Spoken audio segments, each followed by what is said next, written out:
반갑습니다. 네, 잘들 지내고 계시죠? 제가 오늘 설교를 시작하기 전에 우리가 온라인으로 예배드리지만 각자의 그 방에서 또 각자의 그 처소에서 그 주님 앞에 다 계신 거 맞죠? 온라인이든 오프라인이든 방법이 중요한 것 같지는 않습니다. 3층 회관에 모여 있어도 우리가 신령과 진정으로 하나님께 예배드리지 못할 수 있고, 모니터 앞에 나 홀로 앉아 있어도 아무도 보는 사람이 없는 그 나만의 장소에 있어도 신령과 진정으로 전심으로 주님께 예배할 수 있다고 생각합니다. 오늘 예배를 시작하기 전에 제가 먼저 한 가지 여러분에게 당부, 사랑의 권면 하나 하고 시작하겠습니다.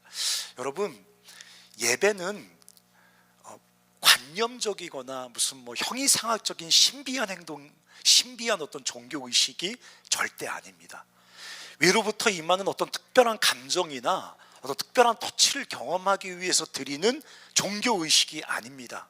살아계셔서 이곳에 우리와 함께 계신 그분께 우리 삶을 드리고 우리가 가진 모든 것을 주께 다시 주님의 것임을 고백하면서, 그분의 왕되심을 고백하면서 그분께 올려드리는 물리적이고 육체적인 또 전인적인 헌신의 구체적인 의식입니다. 그래서 예배에서 가장 중요한 순서 중에 하나가 찬양도 중요하고 말씀도 중요하지만 사실은 헌금 시간이 가장 중요한 예배의 핵심 순서입니다. 그래서 작은 재정이지만 그 재정에 우리 삶을 들여서, 돈이 가장 중요하잖아요, 주님 빼고. 그렇죠? 그러니까 주님 다음, 주님과 늘 경쟁하는 이 맘몬이라는 이 신의 종이 되지 않겠습니다. 나는 이 돈의 노예로 살지 않고 왕이신 주님의 종으로 살아갈 것입니다. 그 고백을 담아서 우리가 제물을 주께 올려드리는 것입니다. 그리고 주님이 그 제물을 받으셔서 크든 작든 오병이어처럼 축복하시고 가난한 이웃들, 우리 젊은 대학생들에게 복음이 흘러가는 일을 위해서 사용하는 것입니다. 그래서 예배 드릴 때는 정성을 들여서 헌금을 드리는 게 아주 중요합니다.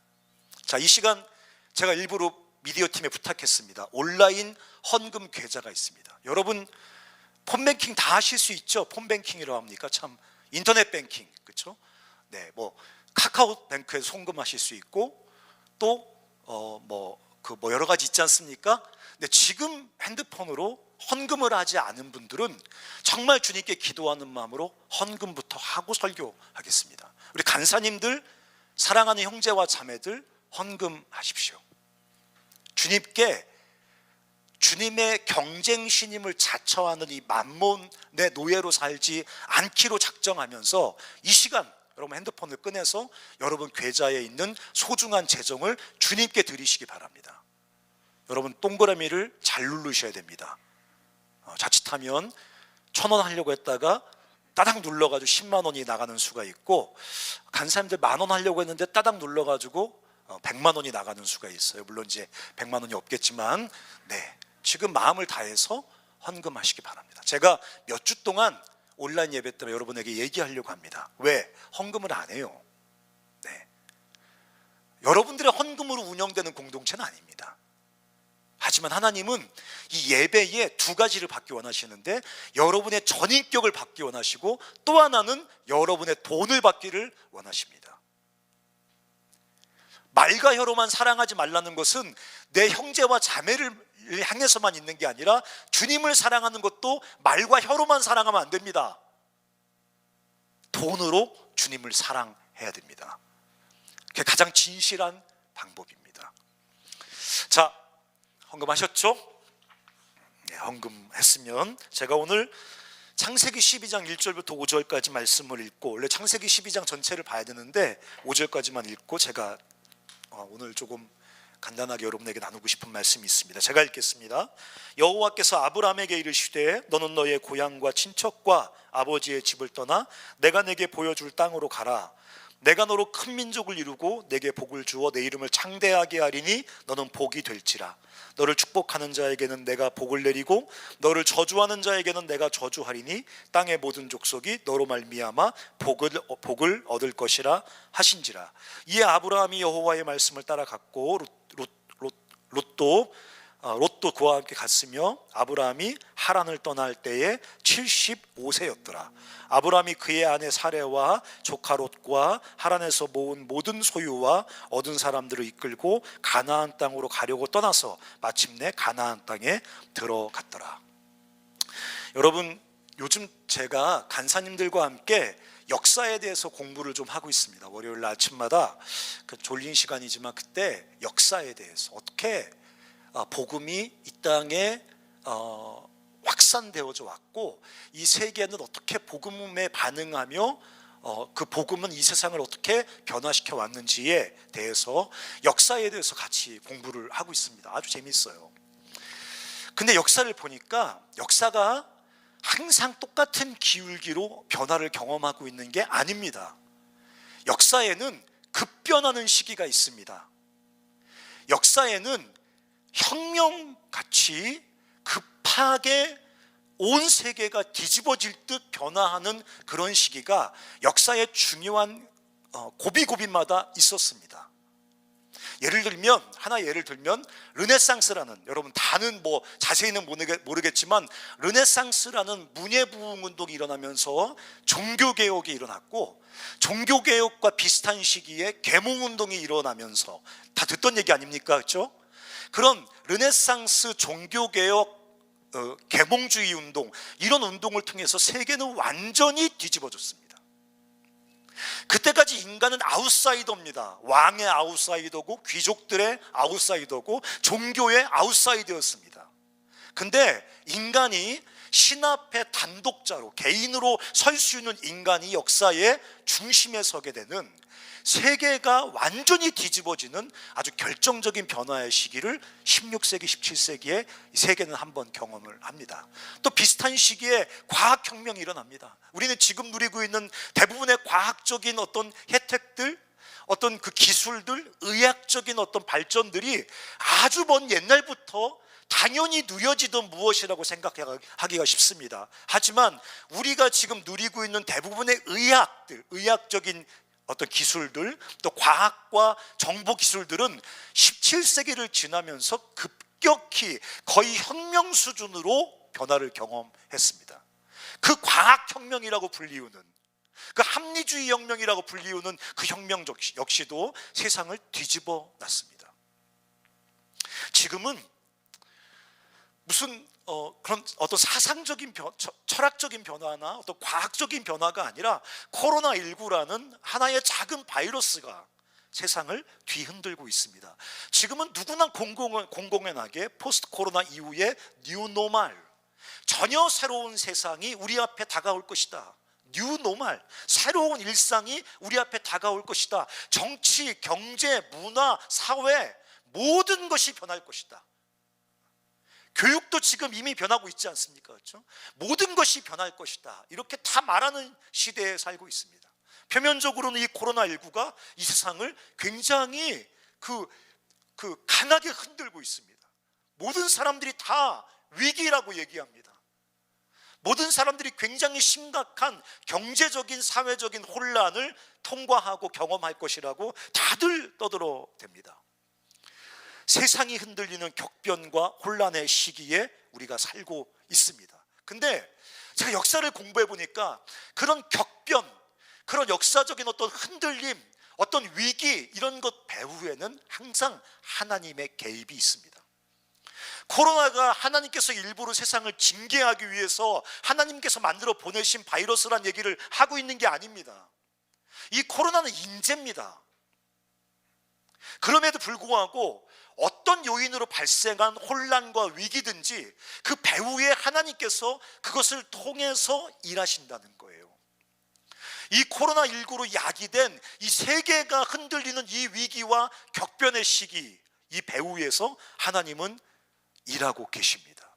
더 중요한 건 뭐냐면 이 위기를 살고 있는 사람들, 여러분 좀 느끼십니까? 어머니 아버지에게서 내려오는 용돈이 좀 줄지 않았나요?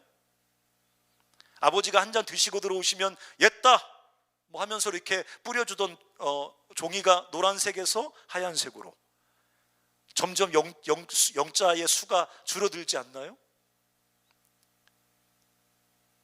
우리는 지금 아주 어려운 위기를 살고 있습니다. 어쩌면 여러분이 피부로 보면서 느끼고 있을 겁니다. 많은 직장인들이, 사업을 하는 사람들이, 또 우리 후원으로 살아가는 우리 간사들이 해외 선교에 나가서 한국에서 날아오는 선교 후원금으로 사역을 하고 삶을 살아야 되는 선교사님들이 헌금을 통해서 이 민족 가운데, 이 세대 가운데 하나님 나라를 확장시켜야 되는 교회가 이미 우리가 코로나19로 굉장히 어려운 시기를 통과하고 있다는 것을 느끼고 있습니다. 우리가 참 고통스러운 위기를 지나고 있다는 것을 우리가 몸으로 경험을 하고 있단 말이에요. 그냥 위기라는 것이 그냥 두 글자로 끝나는 게 아니라 위기를 통과하는 사람들을 흔드는 고통이 그 안에 내재되어 있습니다. 그래서 위기를 살아가는 사람들에게는 고통입니다. 중요한 것은 근데 그 위기 뒤에서, 그 위기를 통하여, 위기 속에서 이 세상을 당신의 계획과 뜻대로 변화시키는 하나님의 일하심이 그 위기를 통과하는 사람들의 삶 속에도 함께 하시고 역사하시고 작동한다는 것입니다. 제가 그런 말을 많이 합니다. 고통은 소명입니다. 고통당하는 사람의 그 고통은 소명입니다. 남들이 갖고 있지 않은 지독한 고통을 경험하는 사람들의 그 고통은 소명입니다. 왜? 고통 속에서 하나님의 은혜가 더 찬란하게 뿜어져 나오거든요. 마찬가지로 위기를 살아가는 사람들의 그 위기 속에서의 고통, 그것도 소명입니다. 왜? 위기를 살아가는 사람들만이, 위기를 통과하면서 고통을 경험하는 사람들만이, 또 위기를 지나면서 그 지독한 결핍에 삶이 막 깨지고 흔들리는 사람들만이 그 위기 속에 세상을 변화시키기 위해 역사하시는 하나님의 손에 붙잡힐 수 있는 그 소명의 특권을 가지고 있기 때문에 그렇습니다. 저는 오늘 설교 제목이 위기, 일상, 모험이에요. 왜 제목을 이렇게 잡았냐? 이 문장으로 만들 수가 없었어요. 그래서 그냥 단어를 그냥 나열해놨습니다. 제가 지금까지 위기 얘기했잖아요, 그렇죠? 자, 그러면 우리가 이 위기가 우리의 소명이라면 어떻게 이 위기 속을 살아가면서 위기의 배후에서 역사하시는 살아계신 하나님과 이 세상을 변화시키는 의미 있는 인생을 살아갈 수 있을 것인가? 어떻게 그냥 위기 속에서 흔들리기만 하다가 끝나는 것이 아니라 위기의 고통과 위기의 어떤 결핍과 위기가 주는 어떤 아픔 속에서 그냥 흔들리다 끝나는 인생이 아니라 이 위기 속에서 어떻게 하나님과 함께 이 세상과 우리 이웃을 변화시키는 하나님의 사람, 그리스도의 제자로 삶을 살아갈 수 있을 것인가? 오늘 아브라함에게서 두 가지만 배우려고 합니다. 첫째, 아브라함이 우리에게 주는 첫 번째 교훈은 뭐냐면, 아브라함은 결핍과 고난과 실패 속을 포기하지 않고 끝까지 살아냅니다. 그게 아브라함이 우리에게 주는 첫 번째 도전이에요. 결핍, 고난, 그리고 실패를 견뎌내라는 것입니다. 아브라함에게는 치명적인 결핍이 있었습니다. 무슨 결핍이 있었습니까? 아들이 없었습니다. 아들이 없었습니다. 이 얘기가 여러분에게 어떻게 들려요? 그게 무슨 문제지? 그게 무슨 결핍이지? 요즘 일부러 아이를 안 낳기도 하던데 딸이 있으면 되지, 그게 무슨 문제지? 하지만 아브라함의 시대는 아들이 없다는 것은 더 이상 생명이 연장되지 않는다는 죽음과 똑같은 절망적인 결핍입니다. 아무리 그 사람이 좋은 직장을 가지고 있고 많은 부를 축적을 하고 많은 명예와 권력을 가지고 있다 할지라도 그것을 물려줄 자식이 없다면, 자기 생명을 이어갈 자녀가 없다면 그 사람은 아무것도 가지고 있지 못한 사람인 겁니다.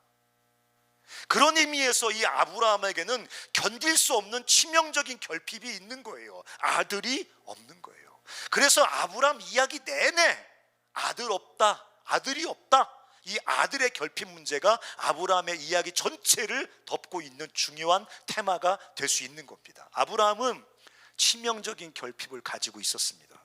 또 오늘 12장에도 뒷부분에 보면 아브라함은 수시로 기근을 만납니다. 기근이 상징하는 건 뭡니까? 고난입니다. 고난.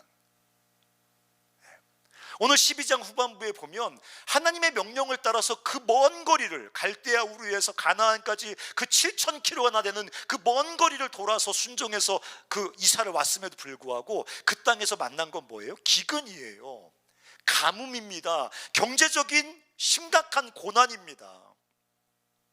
아브라함에게 고난이 있었습니다. 또 뭐가 있었습니까? 아브라함에게 실패가 있었습니다. 무슨 실패요? 아브라함이 지금 12장 후반부에 보면 기근 때문에 이 경제적인 결핍 때문에 애굽, 지금으로 말하면 저 일본 동경이나 미국 뉴욕쯤 되는 거죠. 그 애굽으로 그 먹을 것을 구하러 갔다가 거기서 자기 아내를 누이라고 속이고 애굽 왕에게 자기 아내를 바칩니다. 이거는 하나님을 신뢰하지 못하는 치명적인 실패죠. 이런 결핍과 고난과 실패가 아브라함의 삶에 계속 반복됐습니다. 고난과 결핍과 실패, 고난과 결핍과 실패. 뭐가 인생을 살아가려고 하는데 결핍이 있는 거예요. 뭔가 모자랍니다. 돈이 모자랍니다. 건강이 모자랍니다. 인격이 모자랍니다. 원치 않는 고난이 닥쳐옵니다. 고통스러운 고난이 닥쳐옵니다. 그 결핍과 고난을 멋지게 믿음으로 통과하면 좋은데 그 결핍과 고난 속에서 실패하고 무너집니다. 불의해집니다. 경건한 삶을 살지 못합니다. 이렇게 결핍과 고난과 실패가 아브라함의 삶에 끊임없이 반복된단 말이에요. 근데 아브라함이 멈추지 않습니다. 멈추지 않아요. 결핍 때문에 자기 인생의 여정을 멈추지 않습니다. 그 고통스러운 고난 때문에 인생의 여정을 멈추지 않습니다. 하나님 앞에서 부끄럽게 실패한 그 반복되는 실패 때문에 아브라함이 멈추지 않습니다. 그리고 결국 모리아 산까지 걸어서 때로는 기어서 모리아 산까지 갑니다. 모리아 산이 뭡니까? 자기 아들 이삭을 하나님께 내어드리는 그 모리아 산까지 멈추지 않고 아브라함이 끝끝내 걸어갑니다. 그리고 하나님은 그렇게 고난과 결핍과 실패로 점철된, 그렇지만 멈추지 않고 엉금엉금 기어서라도 모리아 산까지 멈추지 않고 끊임없이 전진했던 그 아브라함의 인생을 하나님 나라의 위대한 이야기로 완전히 바꿔버립니다. 아브라함은 자기 걸음이 어떤 의미를 가지고 있는지 몰랐어요. 고난과 결핍과 실패에도 불구하고 한 발짝 한 발짝 뚜벅뚜벅 걸어가는 자기의 그 발걸음과 자기의 인생의 여정이 그게 무슨 의미를 갖는지 몰랐어요. 그냥 자기 일상을 산 거예요. 일상을. 뭐 하나님 나라의 위대한 비전을 가지고 고난을 견딘 게 아니란 말이에요. 뭐 하나님 나라의 위대한 사명감 때문에 결핍을 견딘 게 아니란 말이에요. 그러니까 일상을 산 겁니다. 일상을. 그것도 그냥 평범한 일상이 아니라 고난과 결핍과 실패로 점철된 일상을 멈추지 않고 산 겁니다. 근데 주님이, 우리가 성경을 좀, 여러분 이제 개관 공부하시죠?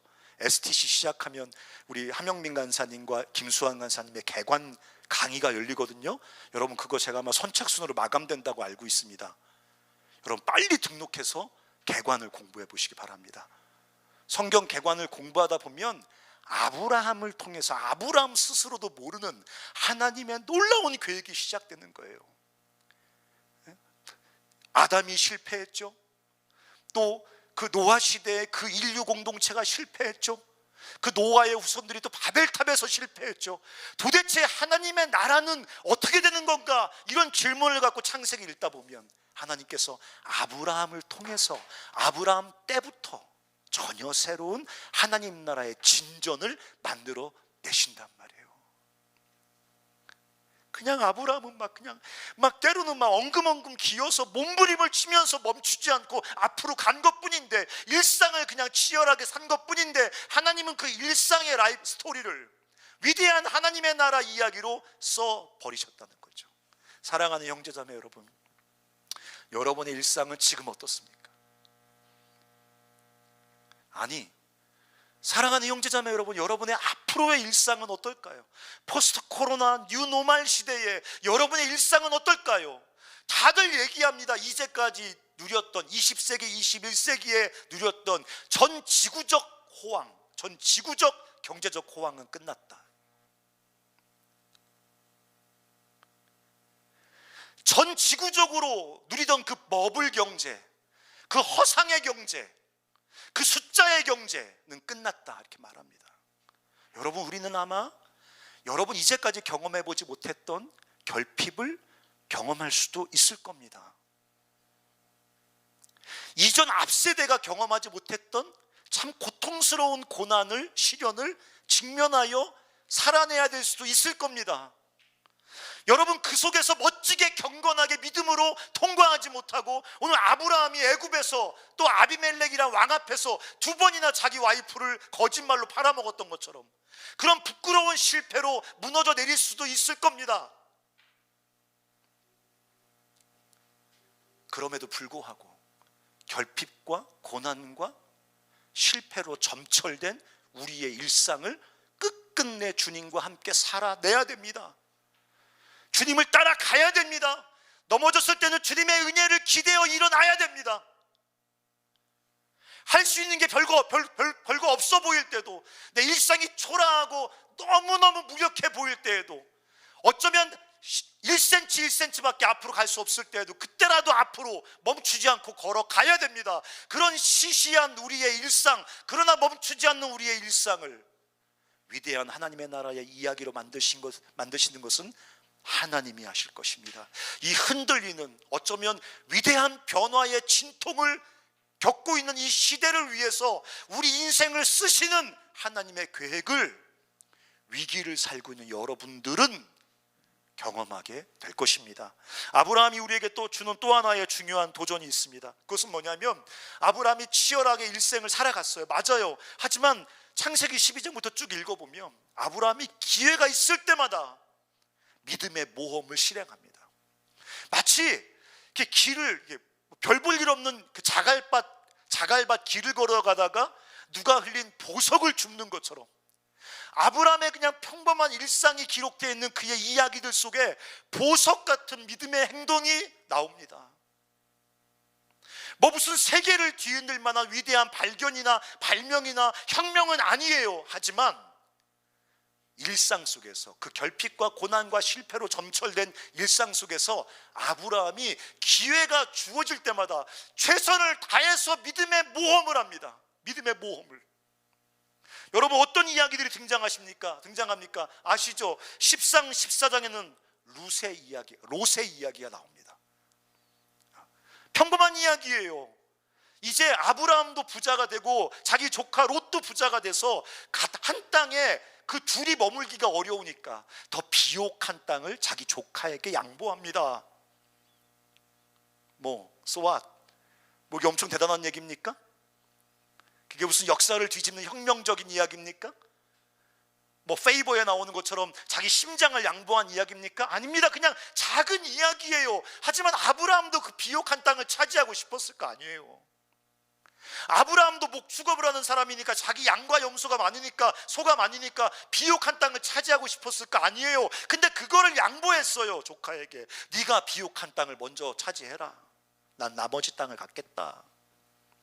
그랬더니 이 롯이란 놈이 아닙니다. 형님이 삼촌이 가지십시오라고 하지 않고 낼름 가서 좋은 땅을 가져버렸습니다. 근데 아시잖아요. 그 땅 가졌다가 그 땅에 전쟁이 나서 롯이 포로로 잡혀갑니다. 그러면 아브라함이 아우 잘됐다 이렇게 할 수도 있는데, 거기를 이 사람은 군인도 아니잖아요. 아브라함이 무슨 전사가 아니지 않습니까? 근데 이 사람이 자기 집에 자기가 데리고 있던 종들을 데리고 무슨 공수특전단처럼, UDT처럼 끌려가는 자기 고대 근동에 아주 강한 군대를 추적해서 자기 조카 롯을 구해옵니다. 이것도 믿음의 행동이죠. 무슨 굉장한 얘기는 아닐지 몰라도 아브라함에게 있어서는 믿음으로 하나님을 신뢰하고 모험을 한 겁니다. 롯에게 기름진 땅을 양보한 것도 하나님을 사랑하고 이웃을 사랑하는 주님 말씀을 믿고 믿고 신뢰하여 모험을 한 거죠. 자기를 배신하고 좋은 것을 찾아 떠나간 그 룻을 구원하고자 그 전쟁에 뛰어든 것도 하나님을 신뢰하고 믿음의 모험을 한 것입니다. 15장과 17장에 보면 하나님과 믿음으로 언약을 맺습니다. 할례를 행해요. 하나님, 나는 하나님 겁니다. 나는 하나님의 소유입니다 하면서 할례를 행하면 하나님과 믿음으로 언약을 맺습니다. 이건 뭐 대단한 행동입니까? 아니에요. 아브라함의 일상 속에 가능한, 그러나 아브라함이 최선을 다해서 실행해낸 믿음의 모험이라는 것입니다. 3명의 천사를 영접합니다. 소돔 땅을 위해서 중보 기도합니다. 자기의 가장 소중한 이삭을 하나님께 양도합니다. 무슨 말을 제가 하고 있어요 지금? 아브라함이 치열한 일상을 살아가면서 하나님께서 기회를 주실 때마다 자기가 할 수 있는 믿음의 모험, 자기가 할 수 있는 믿음의 도전, 자기가 할 수 있는 믿음의 행동을 멈추지 않았다는 거예요. 그 시시하지만 일상적으로 보이지만 별 볼 일 없어 보이지만 보석 같은 아브라함의 믿음의 모험 이야기, 믿음의 도전 이야기가 창세기 구석구석에 보석처럼 밝혀 있다는 것입니다. 그리고 하나님은 그 아브라함이 온 힘을 다해서 실행한 이 믿음의 모험의 이야기를 하나님 나라의 위대한 이야기에 편입시켜서 하나님 나라의 위대한 이야기의 도구로 사용하셨습니다. 여러분, 제가 한번 설교했잖아요. 룻도 마찬가지 아닙니까? 룻기가 저는 성경에 왜 들어가 있는지 아직도 참 궁금합니다. 여러분, 룻기가 그렇게 멋있는 이야기입니까? 모압의 한 과부가, 이스라엘 사람인 자기 시어머니와 그 두 과부가 이스라엘로 돌아온 이야기잖아요. 돌아와서 구걸하면서 먹고 산 이야기잖아요. 그러다가 보아스란 남자를 만나서 결혼한 이야기잖아요. 그게 성경에 왜 들어가 있냐고요. 하나님 나라가 어떻게 시작됐고 진전되고 어떻게 하나님 나라가 완성되는지가 성경의 스토리라면, 그런 룻의 이야기, 그렇게 시시하고 일상적이고 초라하고 그 빌어먹은 이야기가 왜 성경에 들어가 있습니까? 하나님 눈에 룻의 그 행동이 믿음의 모험이라고 보시는 거예요. 모압으로 들어가서 딴 남자랑 결혼해야죠. 근데 시어머니 때문에 만나버린 그 하나님 때문에 이스라엘로 돌아옵니다. 그거는 룻이란 모압 여인이 한 최선의 믿음의 행동이에요. 그게 무슨 위대한 혁명이나 여호수아의 여리고 전쟁 같은 화려한 무슨 스토리는 아닐지 몰라도 모압 여인 룻이 하나님을 알게 돼서 그 하나님의 나라인, 하나님의 민족인 이스라엘로 돌아왔다. 절망적인 결핍을 안고 있는, 그러니까 빌어먹을 수밖에 없는 그 두 과부지만 포기하지 않고, 아브라함처럼 포기하지 않고 그 결핍과 고난과 실패에도 불구하고 가서 땅 주인이 흘린 미라를 주워서 먹고 살기 위해서 일상을 살았다. 보아스와 결혼한 건 뭡니까? 네, 이스라엘 족속, 하나님을 신뢰하고 하나님을 왕으로 섬기는 이스라엘 족속에 자신의 삶을 편입시켰다, 뭐 이 얘기잖아요. 그런 시시한 별 볼 일 없어 보이는 이 룻이란 여인의 믿음의 모험을 주님은 어떻게 사용하십니까? 하나님 나라의 가장 완벽한 모형인 다윗 왕국의 씨앗으로 사용한단 말이에요. 룻의 그 일상적이지만 믿음의 모험, 그 빌어먹을 수밖에 없는 그 과부 룻이란 여인이 최선의 믿음의 행동, 베들레헴에 돌아가서 이스라엘 남자와 결혼한 거예요. 포기하지 않고 이삭을 주워 먹고 살면서 일상을 살아간 거예요. 근데 그것을 믿음의 행동이라고, 믿음의 도전이라고 보시고 하나님은 그 행동을 씨앗으로 삼아 하나님 나라의 가장 완벽한 모형인 다윗 왕국을 만들어내셨다는 거예요.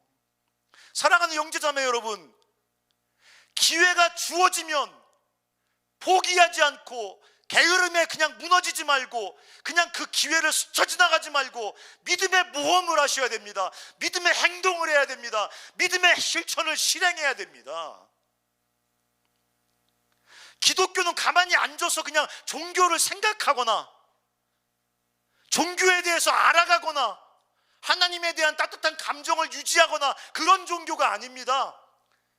고난과 결핍과 실패로 점철된 우리의 일상을 하나님의 은혜를 의지해서 날마다 치열하게 낙심하지 않고 살아내는 게 기독교 신앙이고, 하나님이 주시는 기회를 붙잡고 절대로 놓치지 말고, 남들은 알아주지 않는다 할지라도 내가 할 수 있는 작은 믿음의 모험, 내가 할 수 있는 작은 믿음의 모험, 남들이 하는 거 말고요, 내가 할 수 있는 믿음의 순종, 믿음의 모험, 믿음의 도전을 하는 것. 그리고 내 삶의 이 이야기, 내 삶의 이야기를 하나님께서 어떻게 하나님 나라 이야기의 도구로 쓰시는지를 경험하고 보고 그분을 찬양하고 영광을 돌려드리는 것, 그게 기독교입니다. 영상 하나 보시죠.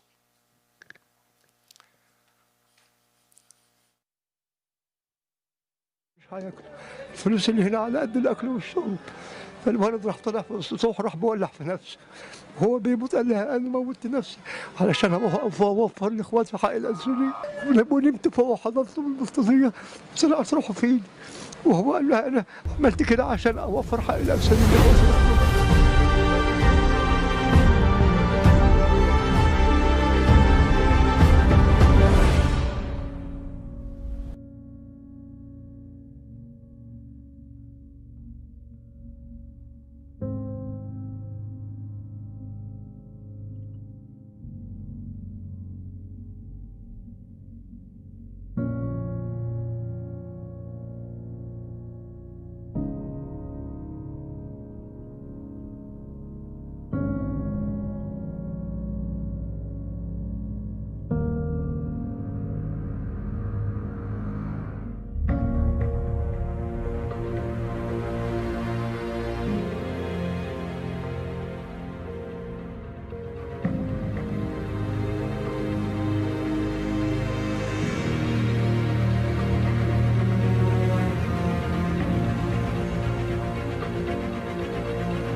الفلوس اللي هنا على قد الاكل والشرب، الولد راح طلع في السطوح راح بولع في نفسه، هو بيموت قال لها انا موتت نفسي علشان اوفر لاخواتي حق الانسولين، ونمت فوق حضنته بالبطانيه طلعت روحه في ايدي، وهو قال لها انا عملت كده عشان اوفر حق الانسولين.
낙타마샬라가 그 보는 현미경, 파란 청테이프로 칭칭 감아놓은 그 현미경 들여다보는 거 기억하십니까?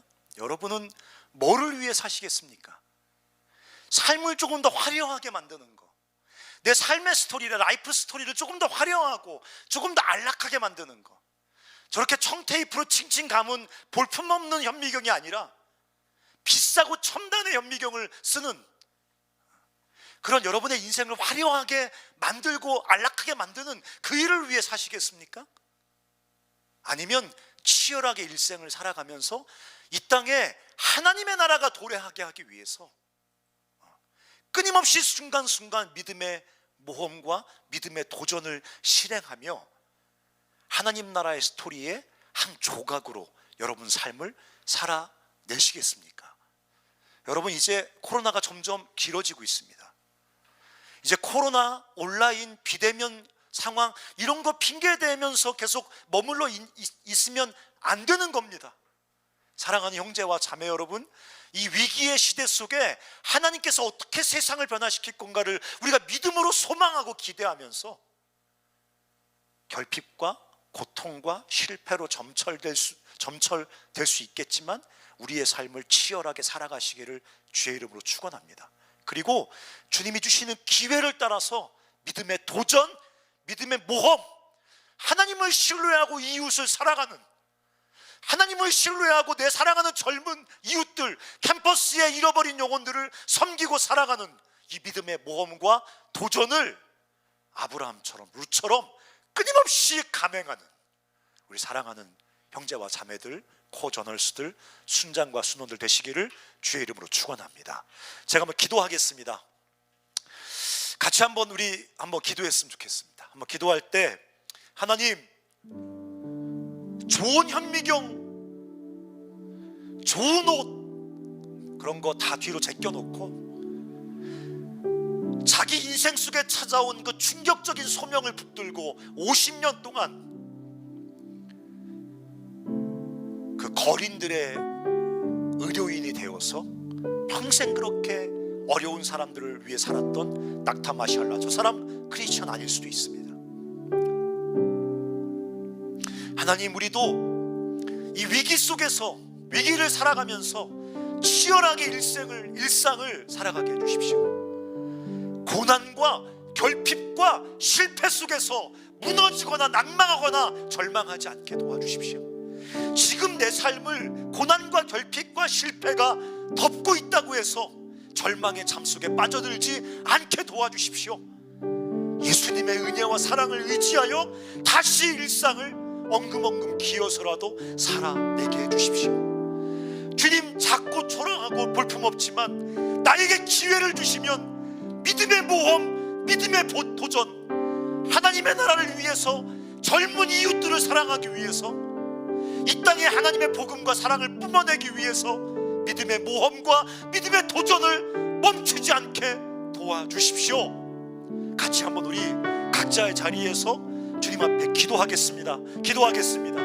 살아계신 아버지 하나님, 사랑하는 형제와 자매들을 축복해 주시고 저들에게 은혜를 주시고 저들의 마음을 깨워주시고 아브라함처럼 고난과 결핍과 실패로 점철된다 할지라도 낙심하고 절망하지 않고 일상을 치열하게 살아가게 하여 주시옵소서. 낭망한 사람들이 있다면 일어나게 도와주시고 절망한 사람들이 있다면 다시 일어나게 도와주시고 실패감에 무너진 사람이 있다면 예수 그리스도의 은혜를 의지하여 다시 일어나게 하여 주시옵소서.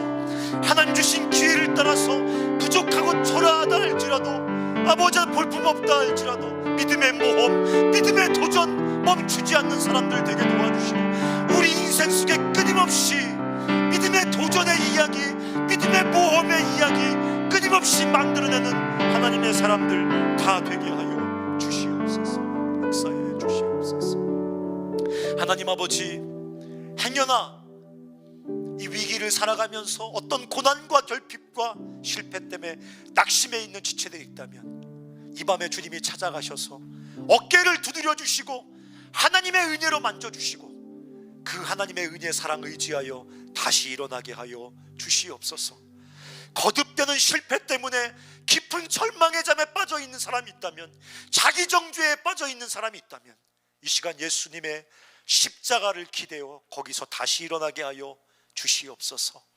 치열하게 일상을 살아가는 믿음의 사람들 되게 도와주시고, 주님을 신뢰하고 길을 쓰고 최선을 다해 믿음의 도전의 이야기, 믿음의 모험의 이야기를 만들어내는 우리 사랑하는 청주시 시 순장과 순원들, 코저너스들 다 되도록 축복하여 주시옵소서.